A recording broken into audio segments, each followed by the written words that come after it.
នេះមាន PC មួយខ្ញុំយកមក upgrade ហើយនេះគឺជាសភាព PC ដែលពេលគាត់យកមក Oh my god, bro. Oh hell no, man. What the fuck? នេះគឺជារបៀបដែលយើង upgrade វាហើយមិនថាតែមកគាត់ហ្នឹងគឺរៀបចំឡើងទៅលើ liquid cooler ធម្មតាទេប៉ុន្តែគាត់ចាំមករបៀបថ្មីចឹងយើងរៀបចំទៅលើ custom loop ជូនគាត់តែគាត់ថាមិនថាចាស់មកគាត់ហ្នឹងគាត់ថាកាចាស់ពេកនិយាយតាមគាត់ណាចឹងទៅគាត់ក៏ចាំមករបៀបថ្មីរៀបចំឡើងទៅលើ custom loop ហើយយើងរៀបចំគាត់មកតាមយកដល់ឃើញទេ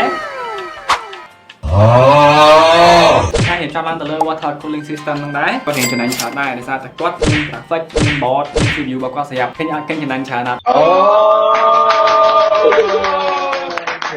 មួយថាយើងថាចំណេញបើកាហ្វេគាត់វាយសិតខ្សែកៅហ្នឹងហើយមិនចំណេញហើយណាមួយ CPU គាត់ i9 ទៀតហើយមួយទៀតបងអានេះទាំង CPU ទាំង GPU គឺយើងគាត់ដាក់បោះប្លុកទាំងពីរនេះកម្មការគាត់អាចាស់គឺនេះ invite accelerate ខ្សែកៅពីធ្ងន់ដែរអានេះបាញ់សាច់យកប្រឡយ hit ស៊ីមីក្រាខ្មឹកតែពេលយើងគោះមកអានេះមានតែសម្បកទេសាច់វាទៅនេះឥឡូវនេះពួកបាននេះអាចារ្យ router copy អាខាយើងថតពីមុនដែលបងឃើញចឹងរដងយើងមិនមានអាខាខាងលើចេះសម្រាប់ដាក់ស្នាញហើយមក router ខាងលើប៉ុន្តែសម្រាប់ពួកអាខា APN IP2 ដូចជាធ្លាប់បង្ហាញបងម្ដងហើយសេរីពួកអាខាយើងរៀបធម្មតាមិន custom loop ទេគាត់ថាគាត់នេះអាចចាប់ថងទឹកនៅលើចេះបានហើយចាប់នៅខាងក្រោមចេះបានទៀតហើយសម្រាប់ការចំខាងហ្នឹងដែរគឺអត់មាន screen តែមានអីញ៉ៃៗទេដូចបងឃើញចឹងសូម្បីតែ CPU water block លើគឺយើងប្រើអាលេពួក classic ដែរវាមានភ្លើង RGB មានអីប៉ុន្តែវាមាន screen អីញ៉ៃៗទេសិនជាបងចាំមើលសកម្មភាពយើងទុកឲ្យមកគ្រាប់នេះនៅលើ fan អាចនឹងបានវិញហើយសម្រាប់ការរៀបចំទៅលើធុងវិញគឺបងប្រុសក៏ស្រួលមែនតើគាត់អត់មានកំង style ញ៉ៃៗទេគាត់ថាសុំមកតលាយមកហើយអត់មានផ្លាស់ទៅវិញទីវិញគ្រប់ចាក់នៅលោកញ៉ៃទេ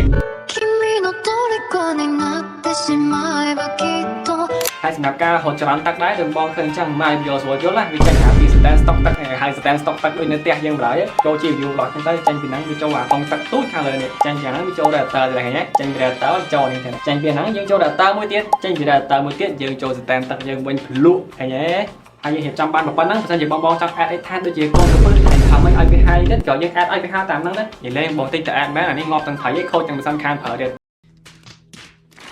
ហើយវីដេអូមានតែប៉ុណ្្នឹងអូតាមប៉ុន្តែមានអាម៉ាស៊ីនមួយហើយមានម៉ាស៊ីនមួយទៀតបងម៉ាស៊ីនមួយទៀតហ្នឹងដែលខ្ញុំគាត់យកមកservisខាងយើងវិញថាតើគាត់រៀបនៅខាងយើងយកទៅ servis នៅខាងគេប៉ុន្តែគេចេះធ្វើហើយទៅក៏យកមកខាងយើងវិញហ្នឹងទៅអានោះចាំយើងធ្វើមកផាតផ្សេងទៀតទៅគាត់ថាម៉ាស៊ីនពីរផ្សេងគ្នាអានេះយើងធ្វើមកផាតបានហើយមិនបាច់ច្រើនភាគអីទេមកផាតហ្នឹងទៅហើយអាវីដេអូមួយទៀតចាំយើងទៅធ្វើអាម៉ាស៊ីនមួយទៀតបើសិនជាមានពេលអញ្ចឹងអាវីដេអូមានតែប៉ុណ្្នឹងគាត់តែឃើញម៉ាស៊ីនផ្លែចង់មកបង្ហាញបងនិយាយទៅឲ្យតែមានអីផ្លែមកបង្ហាញបងហើយយើងទាំងអស់គ្នាទាំងខ្ញុំទាំងបងដែលកំពុងមើលសង្ឃឹមថាគាត់នឹងអត់យកទៅអង្គុយមើលហើយនឹងយកទៅមើល YouTubeណាយើងទាំងតែគាត់យកទៅប្រើអស់ពីកន្លែងវាទៅហើយយើងជួបគ្នានៅវីដេអូក្រោយជួយវីដេអូផ្លែទៀតបាយបាយ